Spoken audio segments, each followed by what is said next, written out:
Hello everyone, welcome to back my channel. I hope everyone is having a wonderful day. Before starting the video, please go ahead and hit the subscribe button and give this video a thumbs up. No one ever said he was perfect. Of course, we are talking about Carter Walton, Lawrence St. Victor, on The Bold and the Beautiful. That's because it seems like he's got quite the sick addiction that's not only hurting the women that he falls for in this fictional town of Los Angeles, but also himself. That's because he keeps on proposing to whatever woman he's in love with at the time. He did it with Zoe Buckingham, Quinn Forrester, and now Hope Logan. It's almost as if the man is desperate to get married. As our readers can imagine, the internet had a lot to say about the matter. Some have even commented with, "This character is the biggest dud.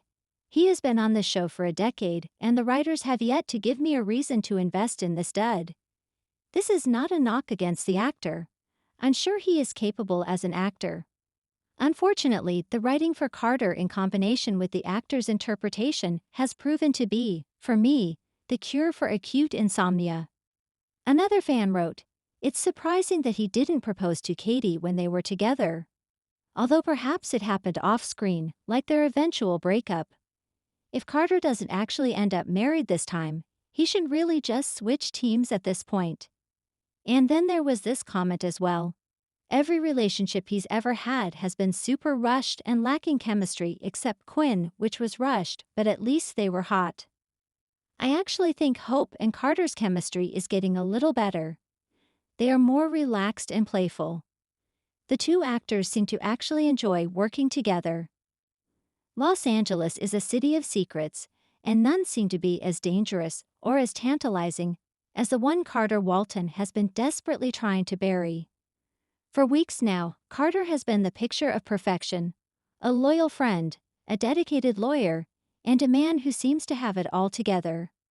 But there's one thing he doesn't want anyone to know, a dark obsession that's been slowly consuming him from the inside out. A dangerous spiral. It started out innocently enough.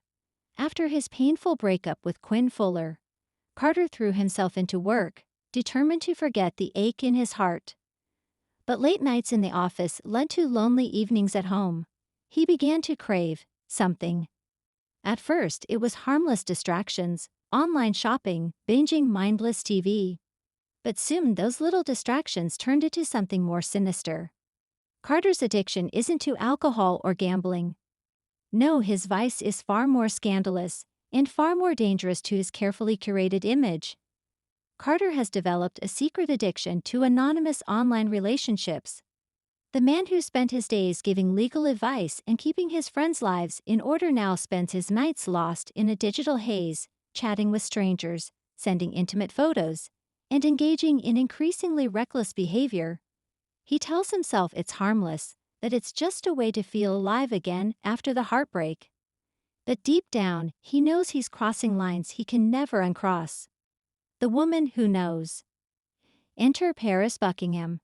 She's been sensing that something isn't right with Carter for weeks. She sees the bags under his eyes, the way he's always glued to his phone, his mind never fully in the present. Paris has always been a friend to Carter, even when he broke her heart. She's also determined to help him now, whether he likes it or not. One evening, after an after-hours meeting at Forrester Creations, Paris decides to confront him. She finds him in his office, staring at his phone like it holds the answers to all his problems. She sees the haunted look in his eyes and realizes that whatever he's into, it's tearing him apart. "Carter, what's going on?" she demands, her voice firm but full of concern. At first, Carter denies everything. He tells her he's just tired, that work has been overwhelming. But Paris doesn't back down. She's seen this before, people chasing something to fill the emptiness. She presses him, and finally, Carter breaks. "It's not what you think," he says, his voice shaking. It's this online world I can't escape. I thought it was nothing, but now I can't stop. I'm addicted, Paris." A secret that could ruin everything. Paris listens in horror as Carter describes his secret life. He's been talking to strangers, some of them posing as glamorous models, others pretending to be powerful businesswomen. The conversations start out innocent, but they always end up in the same place: graphic, explicit exchanges that leave Carter both exhilarated and deeply ashamed. "It's like I'm someone else when I'm online," Carter admits, his eyes wet with unused tears. "I don't have to be perfect. I can be whoever I want. But it's not real, and I know it. I know it's destroying me." Paris is torn. On one hand, she wants to protect Carter. On the other, she knows this secret could destroy him, and not just personally. If word got out, his entire career at Forrester Creations could be in jeopardy. And with people like Ridge Forrester and Steffi Forrester always on the lookout for anything that could damage the family's reputation, Paris knows this could blow up in ways Carter can't even imagine. The threat of exposure. But Carter's secret isn't as secret as he thinks. One of the women he's been talking to, an alluring figure who calls herself Lila, has started to threaten him. She says she knows who he really is, that she's saved every explicit photo and every damning message. She wants money, and she wants it fast. Carter is paralyzed with fear. He's never felt so trapped. If he pays her off, she'll only come back for more. If he doesn't, she could leak everything. And worst of all, he can't tell anyone, except Paris. Paris, ever the loyal friend, insists he has to come clean to someone at Forrester. But Carter can't bear the thought of the people he spent years trying to impress seeing him as nothing more than a desperate man with a dangerous addiction. "Please, Paris," he pleads. "Don't tell anyone. I'll figure it out. I need you to promise me." The slippery slope. As Paris wrestles with the decision, she watches Carter descend deeper and deeper into his addiction. She sees the way he jumps every time his phone buzzes, the way he can't look anyone in the eye for long. She tries to help him by finding him professional support, a therapist she knows, someone who specializes in compulsive behavior. But Carter is stubborn. He wants to handle it himself.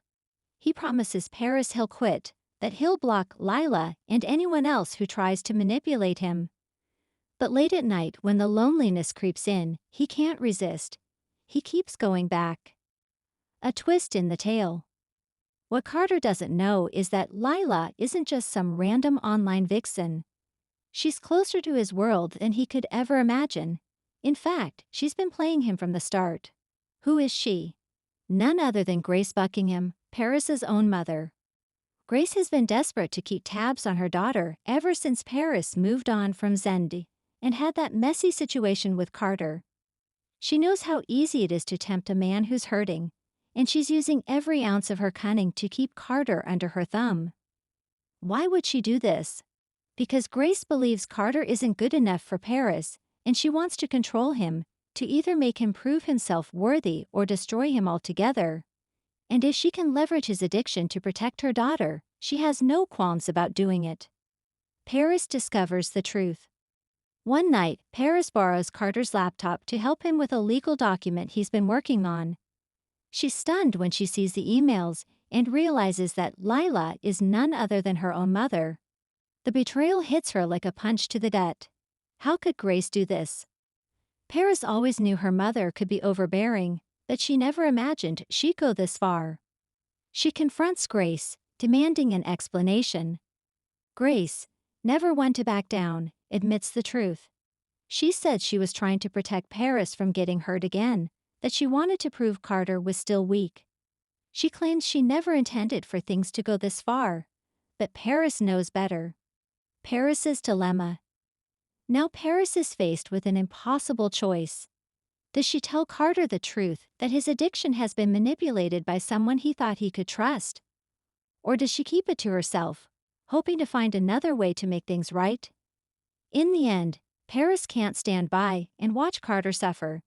She goes to him, tears in her eyes, and tells him everything. "Carter, it was my mother," she whispers, her voice cracking. "She was Layla all along. She set this up." Carter is floored. He can't believe it. He feels humiliated, violated, and worst of all, he doesn't know how to move forward. The fallout begins. When Ridge and Steffi learn the truth, they're shocked but also sympathetic. Ridge, who's no stranger to scandal, tells Carter that he needs to take a leave of absence to deal with his addiction before it destroys everything. Steffi, meanwhile, wants to protect the Forrester brand. She warns Carter that if this goes public, it could cost them millions in legal headaches and lost clients. Carter agrees to step away, but he knows this isn't the end. His addiction, and the fact that he was manipulated by Paris's mother, will haunt him for a long time. A glimmer of hope. In the midst of all this pain, Paris stands by Carter's side. She promises him that she's not going anywhere, that she believes he can conquer his demons. Carter, for the first time in weeks, feels a flicker of hope. He starts seeing the therapist Paris recommended, and he begins to unpack the loneliness and pain that led him down this dangerous path. It's not easy, every day feels like a battle, but he's determined to fight. Meanwhile, Grace isn't done yet. Though Paris has cut her off, Grace is determined to justify her actions. She starts whispering in the ears of anyone who will listen, trying to spin the story, to make herself the victim. She claims she only wanted what was best for her daughter, and if that meant exposing Carter's addiction, so be it. But not everyone is buying her story. Zend, who still cares deeply for Paris, sees Grace's true colors and calls her out for her manipulations. Even Ridge, who once saw Grace as a stabilizing force in Paris's life, now views her with suspicion. A path to redemption. As the dust settles, Carter takes his first real steps toward healing. He apologizes to the Forresters, to Paris, and, most importantly, to himself. He knows it will take time to earn back the trust he's lost, but he's willing to do the work. Paris, for her part, decides to take a break from her family. She's seen how toxic her mother's control can be, and she knows she needs to put distance between them if she's ever going to find her own path. Together, she and Carter begin to rebuild, piece by piece. It's not easy, there are still sleepless nights and moments of doubt. But they're both determined to leave the past behind and build something real. Thanks for watching this video, and please subscribe our Boldy and BAUTFUL UPDAT YouTube channel for more update news.